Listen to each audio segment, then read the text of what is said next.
धन्यवाद अध्यक्ष महोदय। सगळ्यात पहिल्यांदा महिला सशक्तीकरणाबद्दल आणि तेही आंतरराष्ट्रीय महिला दिनाच्या निमित्ताने आपण या ठिकाणी महिला आणि बाल या संदर्भाने जी चर्चा आयोजित केली आहे त्याबद्दल मी आपलं अभिनंदन करते आणि ही परंपरा पुढेही चालू ठेवण्यात यावी अशी विनंती करते। अध्यक्ष महोदय, आंतरराष्ट्रीय महिला दिनाचं औचित्य साधून महिला सक्षमीकरणाच्या अनुषंगाने जो प्रस्ताव या ठिकाणी आलेला आहे त्यावरती बोलण्यासाठी आज मी या ठिकाणी उभी आहे। अध्यक्ष महोदय, महिला दिन आला की त्या निमित्ताने आपण काही का होईना पण त्या दिवशी स्त्री पुरुष समानता, फेमिनिझम, सेन्सिटायझेशन, स्त्रीत्व, स्त्री मुक्ती, स्त्री शिक्षण, महिला सक्षमीकरण अशा विविध विषयांवरती चर्चा करतो आणि स्त्री प्रश्नांचा वेध घेतो। या निमित्ताने स्त्रीचा आवाज ऐकू येतो, आज नक्कीच ऐकू येतो। तिच्या हृदयाची स्पंदनं त्या ठिकाणी उमटतात। मुलींचं महत्त्व लोकांच्या मनावर ठसवलं जातं। स्त्रियांवर होणाऱ्या वेगवेगळ्या अत्याचाराच्या, अन्यायाची दखल घेतली जाते, त्याविरुद्ध चीड व्यक्त केली जाते, पण ते सगळं एका दिवसाभोवतीच फिरत राहतं। अध्यक्ष महोदय, तुम्हाला पोळा माहिती आहे ना, पोळा साजरा करतो आपण वर्षातनं एकदा, तसं हे आमचं 8 मार्चचं झालंय। अध्यक्ष महोदय, 365 दिवस हा स्त्री शक्तीचा सोहळा साजरा झाला पाहिजे अशी माझी विनंती आहे। परंतु आपल्या पुरुष प्रधान समाज व्यवस्थेमध्ये मला वाटत नाही की अशी कधी वेळ येऊ शकेल। अध्यक्ष महोदय, स्त्री जन्मालाच येऊ नये याची तजवीज करणाऱ्या आमच्या समाजाची मानसिकता बदलल्याशिवाय स्त्रियांचा प्रवास सुकर होणार नाही। हे प्रखर सत्य स्वीकारल्यानंतरच आपल्याला पुढील वाटचाल करता येऊ शकेल।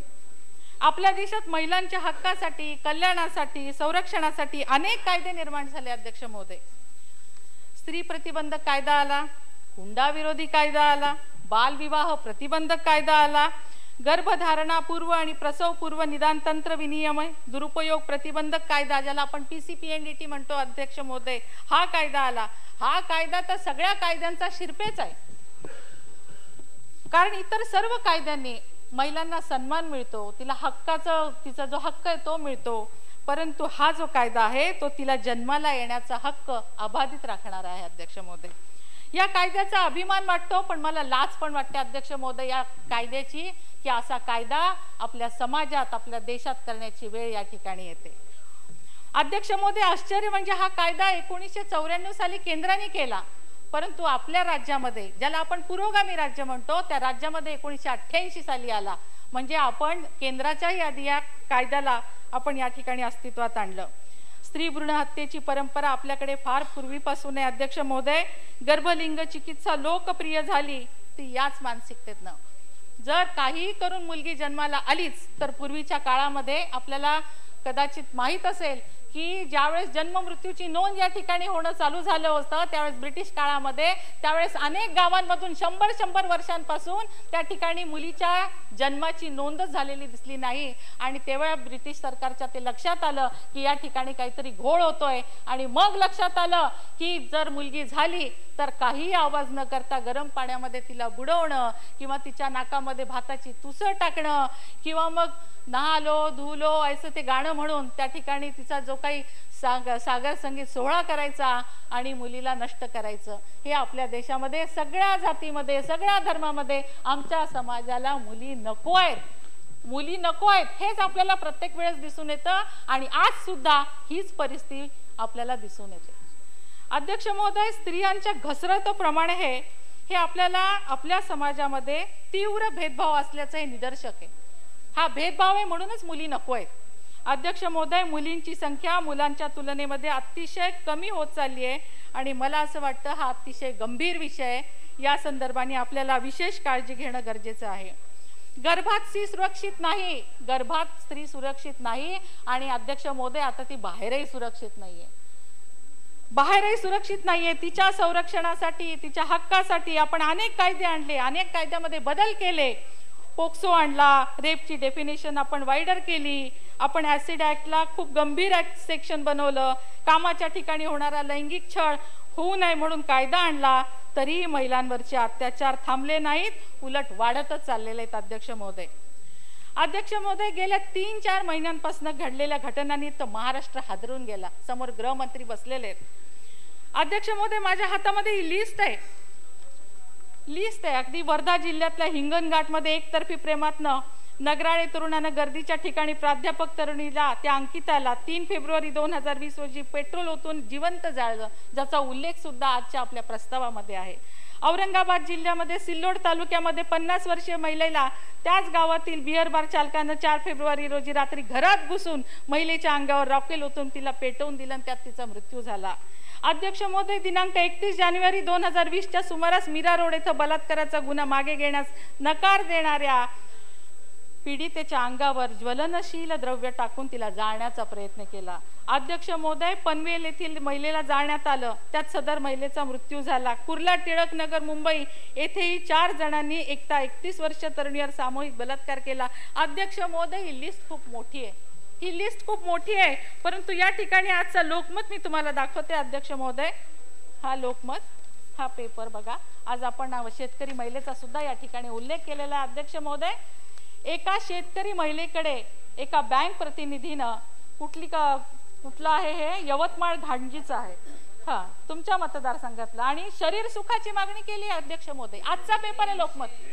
शरीर सुखाची केली, हप्ते नाही दिले तर आम्ही शरीर सुख दे म्हणून. ही बोलण्याची वेळ काय येते अध्यक्ष महोदय, आणि ही हिंमत कुठून येते? अध्यक्ष महोदय, आता माझ्यासोबत या ठिकाणी आमचे आमदार आहेत. त्यांनी तर त्यांच्या प्रस्तावामध्ये जो 293चा होता त्या ठिकाणी सुद्धा त्यांच्या या घटनेचा उल्लेख त्या ठिकाणी केला, आणि होम मिनिस्टर या ठिकाणी बसलेले आहेत. देशमुखजी, मी आपल्याला हे दाखवते की ही जी स्त्री आहे, ती स्त्री ज्या ठिकाणी डायरेक्टर आहे त्या ठिकाणच्या तिच्या सहकारी डायरेक्टरने तिला इतक्या गलिच्छ शिव्या दिलेल्या आहेत, ज्यात लिहून ती तुमच्याकडे आली. तुमचा शेरा याच्यावरती आपण तिथल्या सीपींना सांगितलेलं यांना मदत करा, पण अजूनही त्या ठिकाणी काहीही कारवाई झालेली नाही.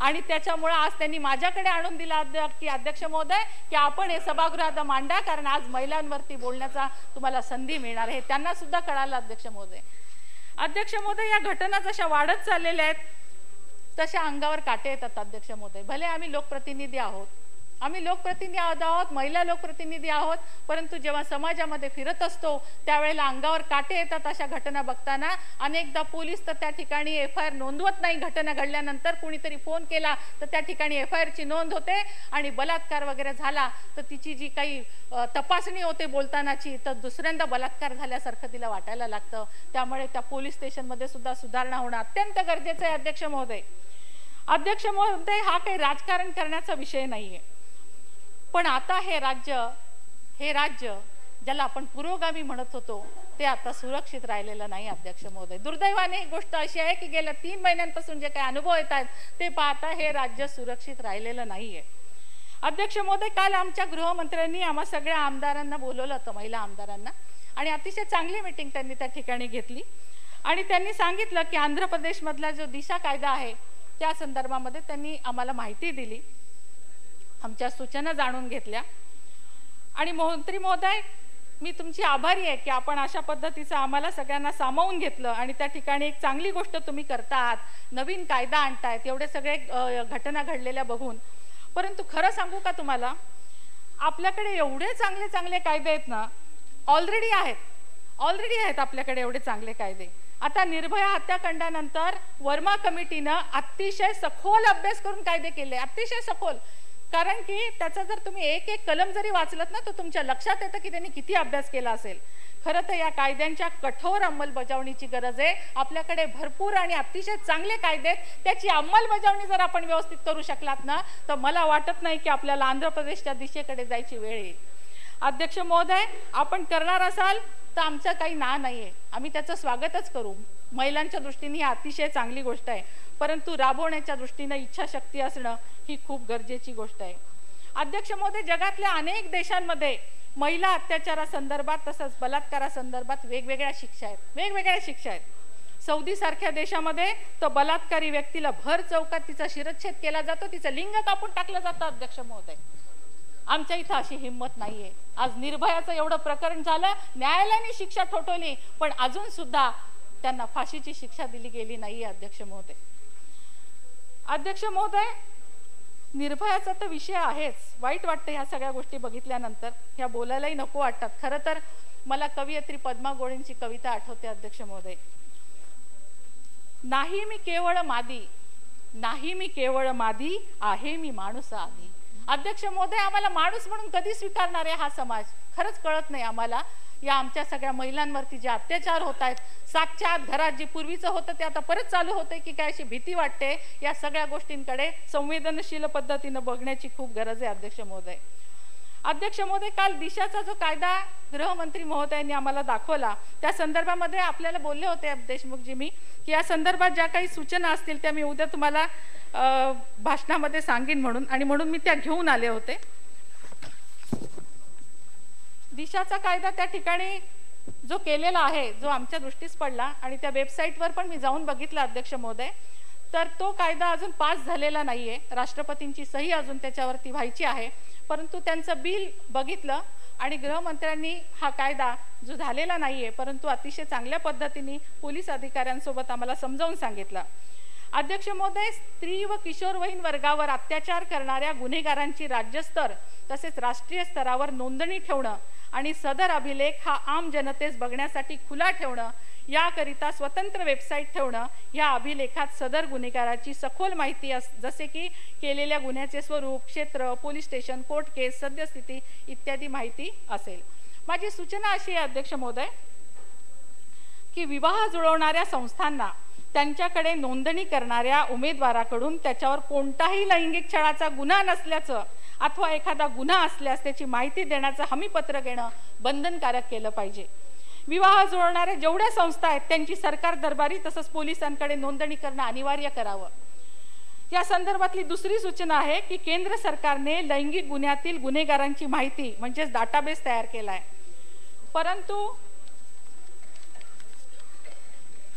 परंतु तो आम जनतेला खुला नाही. असा डाटाबेस जनतेस खुला केल्यास असा गुन्हेगार लपून राहणार नाही.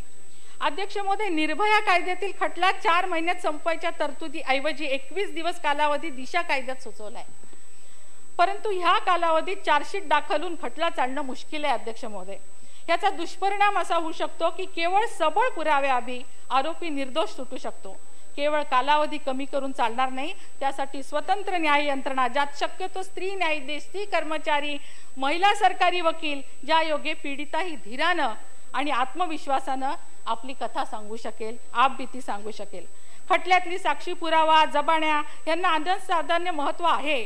केवळ वेळेत खटला संपवायचा या उद्देशानं जर घाई केली तर अशा खटल्यातील प्रोसिजरल पार्ट जो कमी करणं आवश्यक आहे. खटल्यातलं इन्व्हेस्टिगेशन ऑफिसरची बदली त्या ठिकाणी अनेकदा होत असते अध्यक्ष महोदय. ते इन्व्हेस्टिगेशन पूर्ण होईपर्यंत त्याची बदली होऊ नये अशी पण माझी त्या ठिकाणी एक सूचना आहे. लैंगिक गुन्ह्यातील गुन्हेगाराला कडक शिक्षेच्या विरुद्ध दाद मागण्यासाठी मिळणाऱ्या संधीची संख्या कमी करायला पाहिजे अध्यक्ष महोदय. निर्भयाचे आरोपी अजूनही फाशीपासून दूर आहेत कारण आपला कायदा अशा आरोपींना असंख्य संधी देतोय दाद मागण्यासाठी. अशा वेळी कायदा आणि त्याची अंमलबजावणी फक्त कागदावर उरते. अध्यक्ष महोदय, त्याच दिशामध्ये सोशल मीडिया, डिजिटल मीडिया मार्फत स्त्रीची बदनामी करणं, तिला त्रास देणं, तिला ट्रोल करणं ह्यासाठी दिशा कायद्यामध्ये शिक्षेची तरतूद केली आहे जी IPC मध्ये नाहीये. परंतु ही बदनामी, त्रास कुणी दिला ह्याचा माग काढण्याची प्रोसिजर अत्यंत किचकट आहे. त्यामुळे सदर कायद्याची अंमलबजावणी होऊच शकत नाही. त्याकरिता सोशल मीडिया, डिजिटल मीडिया जसे की व्हॉट्सॲप आहे, फेसबुक आहे, इंस्टाग्राम आहे, ह्या कंपन्यांना एखाद्या पोस्ट वा स्त्रोत म्हणजे उगमस्थान त्याचं निश्चित करण्यासाठी कडक नियम करणं आवश्यक आहे असं मला वाटतं. Social media, digital media sites यांना ग्राहकाची खरी ओळख बाळगणं अनिवार्य करावं लागणार आहे. स्वातंत्र्य आणि स्वैराचार यात फरक आहे. एखाद्याची प्रायव्हसी जपणं म्हणजे दुसऱ्याच्या प्रायव्हसीवर, आयुष्यावर आणि चारित्र्यावर हल्ला करण्याची मुभा आहे. हा समज जनतेच्या डोक्यातनं निघणं आवश्यक आहे आणि त्याकरता खरी ओळख देणं अनिवार्य आहे. अध्यक्ष महोदय, या दिशा कायद्याबाबत माझी शेवटची सूचना आहे. लैंगिक छळाच्या आरोपात गुन्हा सिद्ध होऊन शिक्षा भोगणाऱ्या गुन्हेगारास इतर गुन्हेगारास मिळणाऱ्या सवलती देण्यात येऊ नयेत. इतर गुन्ह्यापासून हे गुन्हे अत्यंत वेगळे आहेत.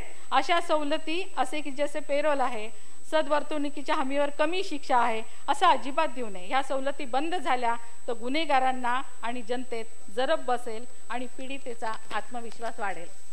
अध्यक्ष महोदय, पोलीस स्टेशनच्या बाबतीमध्ये स्त्रियांना माहेरघर वाटलं पाहिजे अशी परिस्थिती आणणं फार गरजेचं आहे. त्यासाठी महिला पोलीस कर्मचाऱ्यांची पोलीस विभागामध्ये जास्तीत जास्त भरती होणं फार गरजेचं आहे. 30% आरक्षण आहे अध्यक्ष महोदय, पण आजही पोलीस खात्यामध्ये फक्त 10 ते 11% महिला कर्मचारी आहेत. त्या वाढवणं अत्यंत गरजेचं आहे.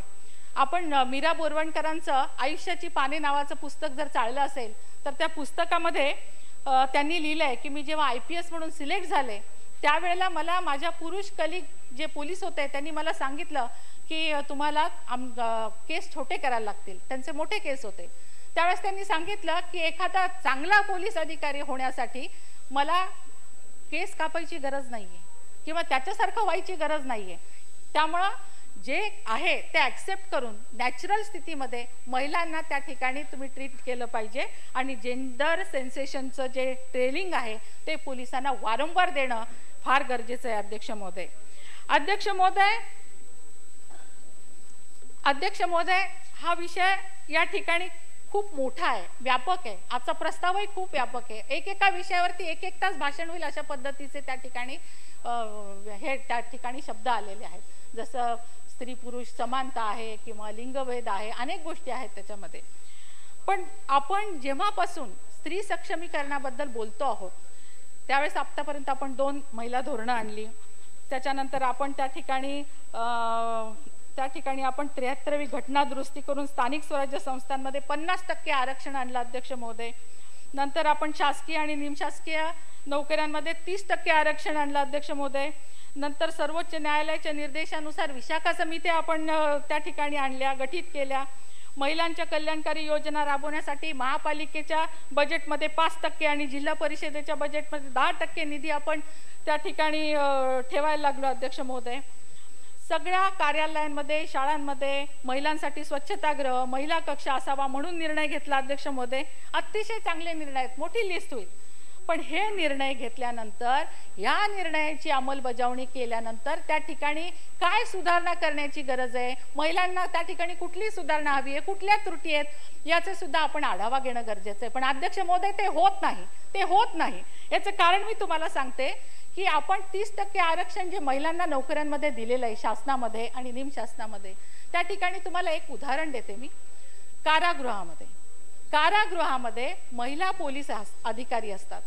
तुम्हाला आश्चर्य वाटेल परंतु महिला पोलीस अधिकारी कधीही पुरुष कैद्यांच्या बॅरेकमध्ये जाऊ देत नाहीत तिथले पोलीस अधिकारी. याचं कारण असं आहे अध्यक्ष महोदय की त्यांना त्या ठिकाणी वखवकलेल्या नजरांना तोंड द्यायला लागतं अध्यक्ष महोदय. 30% आरक्षण आहे, उद्या बोलायला गेलं तर तुम्हाला समानता हवी आहे ना, मग कशाला पाहिजे आरक्षण, असे बोलणारे सुद्धा कमी निघणार नाहीत. परंतु ही गोष्ट सुद्धा समजून घेतली पाहिजे. हीच बाब आमच्या ज्या कंडक्टर महिला आहेत बसच्या त्याच्यामध्ये आपण 30% आरक्षण ठेवलंय. अध्यक्ष महोदय मी मागेही मागणी केली होती परंतु सतत उभं राहिल्यामुळं या ज्या प्रेग्नंट महिला होत्या त्यांचे गर्भपात झाले. 450 महिलांचे गर्भपात झाले अध्यक्ष महोदय. त्यांनी फक्त विनंती काय केली होती, ज्यावेळेस आम्ही प्रेग्नंट असू त्यावेळेस आम्हाला कार्यालयात बसण्याची तुम्ही मुभा द्या, परंतु ती दिली गेली नाही अध्यक्ष महोदय. मासिक पाळीच्या काळीमध्ये सुद्धा 4 दिवस आम्हाला ऐच्छिक रजा द्या अशी सुद्धा एक मागणी आहे, पण तिच्याकडे सुद्धा कुणी लक्ष देत नाही अध्यक्ष महोदय. अध्यक्ष महोदय आरक्षणाच्या संदर्भातला 25 मे 2001चा GR आहे आरक्षणासंदर्भातला, महिला आरक्षणाचा. अध्यक्ष महोदय या GR मध्ये मला वाटतं वर्षाताई तुम्हीच तो GR काढलेला आहे असं मला वाटतं. त्या GR मधली एक तरतूद अशी आहे की त्या ठिकाणी जे आरक्षण देण्यात आलेलं आहे त्यामध्ये एक कलम असा आहे की जर महिला उमेदवार त्या ठिकाणी नाही मिळाल्या तर तुम्ही पुरुषांची भरती करावी. अध्यक्ष महोदय जर महिला आरक्षणाचं जे GR आहे त्यांना आपण आरक्षण देतो आहोत तर तुम्ही पुरुषांची भरती करावी असं लिहूच कसं शकता त्या GR मध्ये.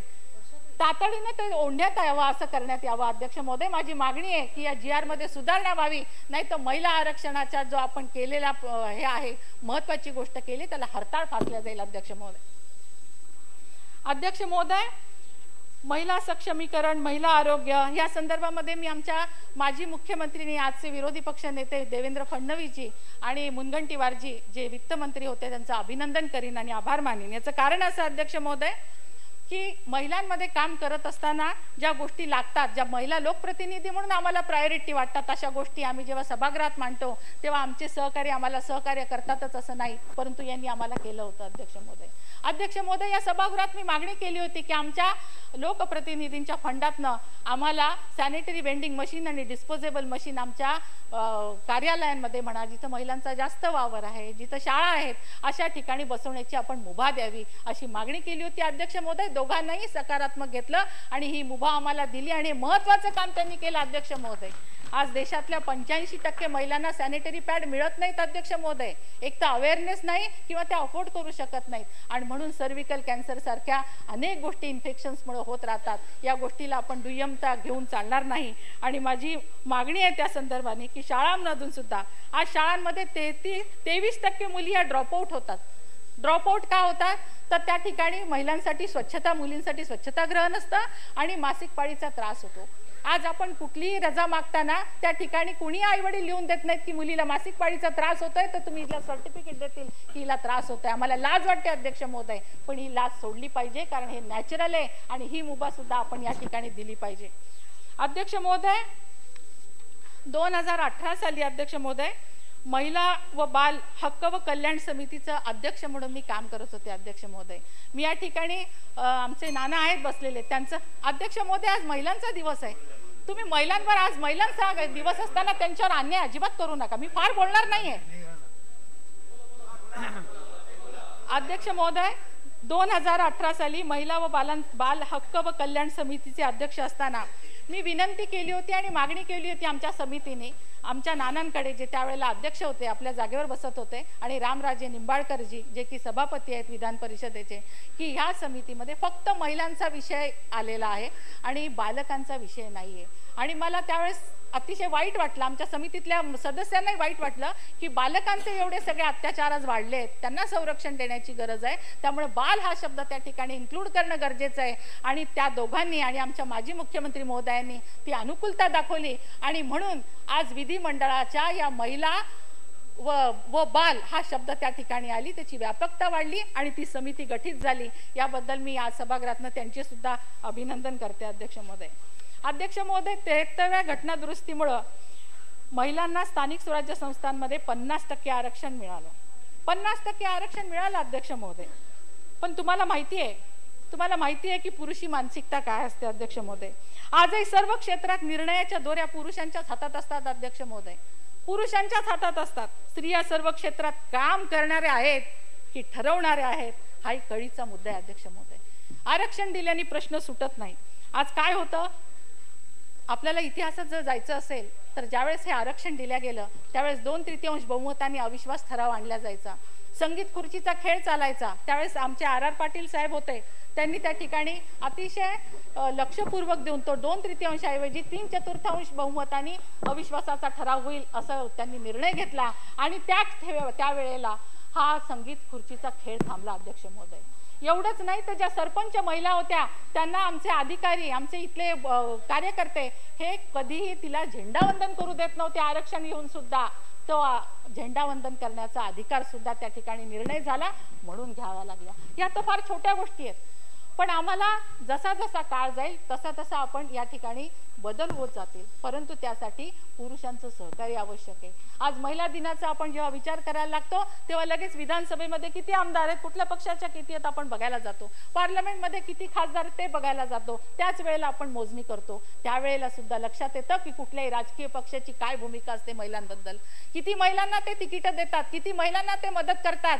कारण पुरुषी मानसिकता ही सगळीकडेच आहे. अध्यक्ष महोदय, सगळीकडेच आहे, परंतु काही पुरुष मात्र त्यातही पुरोगामी विचारांचे असतात. जसं आता इथे आपण बघतो डॉक्टर बाबासाहेब आंबेडकर आहेत, टिळक आहेत, त्या ठिकाणी छत्रपती महाराज आहेत, त्या ठिकाणी आपले फुले आहेत, गांधी आहेत, नेहरूजी आहेत. पण अध्यक्ष महोदय, इथं सावित्रीबाई फुले का नाहीये, इथे जिजाऊ का नाही आहे. अध्यक्ष महोदय, मी आता तेच बघत होते, आज आम्ही बोलतो आहोत महिलांविषयी, मग इथं महिलांना का नाही ठेवलं. अध्यक्ष महोदय, माझी मागणी आहे विधानसभेमध्ये असो, विधान परिषदेमध्ये असो किंवा तुमच्या त्या वरच्या सेंट्रल हॉलमध्ये असो, तेवढंच प्राधान्य त्या महिलांना सुद्धा द्या ज्यांनी आपलं रक्त त्या ठिकाणी सांडलं महिलांना पुढे आणण्याकरता.